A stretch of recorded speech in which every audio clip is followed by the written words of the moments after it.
మా అబ్బాయి 6th వచ్చాడు, స్కూల్ మార్చాలండి. సిబిఎస్ఈలో వేయండి, యాక్టివిటీస్ చాలా ఉంటాయి. ఐసీఎస్ఈలో ట్రై చేయండి, సబ్జెక్ట్లో డెప్త్ ఉంటుంది. స్టేట్ బోర్డ్ కూడా ట్రై చేయండి, మంచి స్టాండర్డ్స్ ఉంటాయి. ఇవన్నీ కలిపి ఒకే స్కూల్లో లేవా? కంగారు పడకండి. రెసిడెన్స్ స్కూల్స్ తో మంచి చదువుతో పాటు all round development, right age లో రైట్ ఫౌండేషన్ తో రెసిడెన్స్ స్కూల్స్ ఇప్పుడు హైదరాబాద్ అంతటా. ప్రభాస్ నటుడు మాత్రమే కాదు, దర్శకుడు కూడా.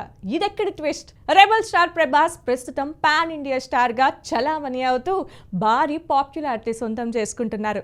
అందులో భాగంగానే వరుస పెట్టి పాన్ ఇండియా చిత్రాలు చేస్తూ ప్రేక్షకులను ఆకట్టుకుంటున్న ప్రభాస్ తాజాగా ఈ సంక్రాంతికి ది రాజాసాబ్ సినిమాతో ప్రేక్షకుల ముందుకు వచ్చారు.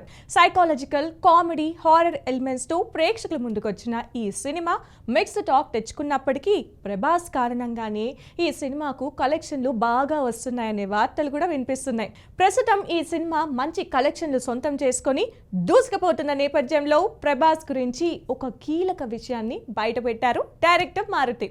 ఫ్యాంటసీతో కూడిన ది రాజాసాబ్ తరహా సినిమాలు చేయడం అంత సులభం కాదన్నారు మారుతి. ముఖ్యంగా ఈ సినిమా కోసం రాత్రింబవళ్లు కష్టపడ్డారట. ప్రభాస్ వృద్ధుడిగా కనిపిస్తూ రివర్స్లో సాగే సన్నివేశాల కోసం ఎంతగానో కష్టపడ్డారట. అయితే ఆ కష్టాన్ని తమకు మరింత సులభం చేశారట ప్రభాస్. కొన్ని సన్నివేశాలను ఎలా చేద్దామని వారు ప్రభాస్తో చర్చించగా ఆయన ఆలోచించి తన ఆలోచనలు పంచుకుంటూ దర్శకత్వంలో వారు సహాయం చేశారని తెలిపారు. ఈ సినిమాకి కలెక్షన్స్ బాగా వస్తున్నాయంటే ప్రభాస్ ను ఒక కొత్త జానర్ లో ప్రేక్షకులు స్వీకరించినట్లే అంటూ చెప్పుకొచ్చారు. ఇక ప్రభాస్ గురించి మారుతి చేసిన ఈ కామెంట్లు సోషల్ మీడియాలో వైరల్ గా మారాయి.